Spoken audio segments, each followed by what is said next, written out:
The number one mistake I made when I started homeschooling Alex was thinking that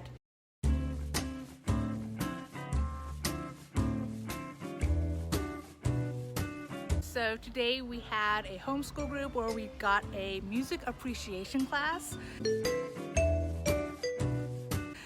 And in just a few months, Alex is already like very anti taking official classes. He did not want to sit still and do the class. He really just wanted to play. He got frustrated, but if I can get the boy in the shot, Alex. But now that the class is over, we just went across the street, got some slushies, had some, what did we pay? 60 pesos, so $3 tacos for both of us. And we get to enjoy this lovely weather. It's actually a little bit hot, but we get to walk around. There is some shade, as you can see, so it's just fun. Going to a pretty place, all these flowers, I love it. Hello. So because he didn't like the music classroom structure, he ended up sitting with the parents. And Alex, what did we talk about today in the parent side of the group? Coronavirus and how it could end up real bad. Yes.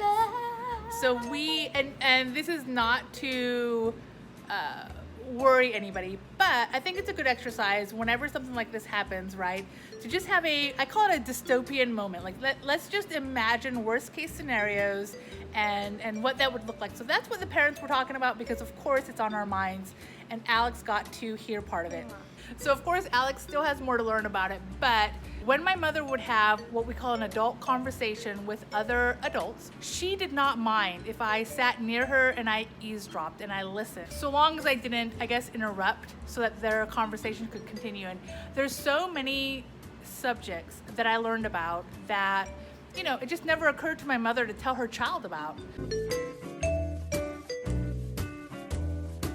I like when Alex takes time when I'm with other adults or children, whatever, especially when we're with other adults and I'm having really adult conversations, which is what today was. I do not mind Alex being there. I don't mind him listening in on it. I don't mind him even putting his 2 cents in, because there's so much he can learn from it, and so much he can learn from the dynamic of listening to other adults and their viewpoints, not just my viewpoint. The number one mistake I made when I started homeschooling Alex was thinking that, like, I knew not to be a school, but I also didn't know how to teach subjects without a book. So I bought all the books and I brought them with us to our RV life, and I really thought, like, we'll do a chapter a week or something like that. And I forgot, or I didn't take into consideration that Alex is just not a book learner. He enjoys reading, which is kind of the flip side, is he enjoys reading, he enjoys learning from a book. But once I made it mandatory, it became really difficult for him to enjoy it. So having the books around, yes, but trying to like force him to read a chapter a week, it was too much. And then having so many subjects that I wanted him to learn, also too much. I had to really bring it down and kind of hone in on what Alex was wanting to learn and how he was wanting to learn to get the most out of how he learns best. I won't say it's easy, but it doesn't have to be hard or overwhelming. Don't put so much pressure on yourself. Just go with the flow. So now each day I really just focus on 1 or 2 subjects. I lean still using books for math. We use Singapore math for our books. But for the second, sometimes the third subject, we really just use what's going on around us. So lately, lots of talk about stock market, currency prices, and how that changes every day.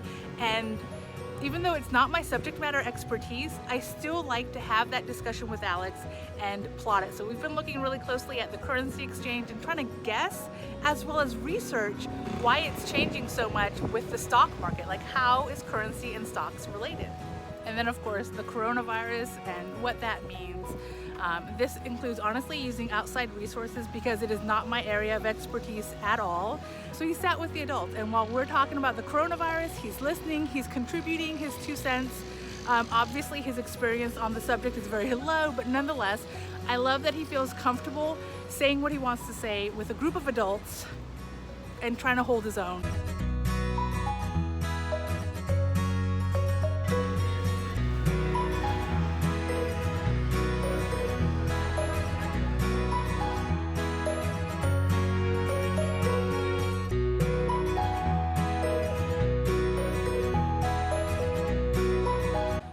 the cool thing in terms of if you are not a homeschooling parent and you're just forced to take 2 or however long time away from school with your child is, number one, your kid's not going to fall behind per se from everybody else because you are also taking a break at the same time the school is taking a break.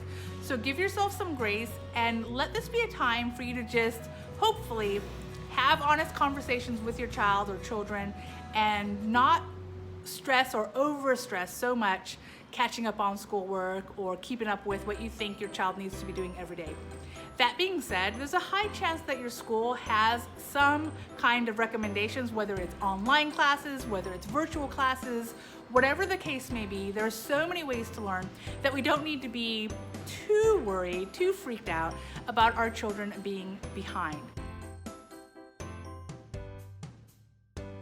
So of course, if you're able to, go outside, places that aren't very crowded, that, gives your child some air and activity to do outside of the home.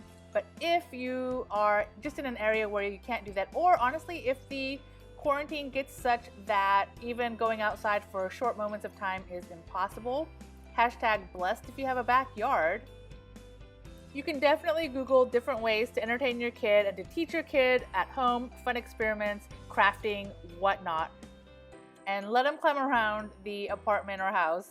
I'm also a firm believer in letting your kid be bored. When your kid is bored, they try to figure out different ways to entertain themselves, and yeah, it's just a healthy thing to do. I'm not here to entertain Alex 24/7. So he figures out little things that he likes to do, such as recording his Lego videos or whatnot. And yeah, we do honestly a lot of YouTube Kids and other online entertainment / learning moments because, I don't know, it's 2020. This is what we do. And last but not least, cuddles.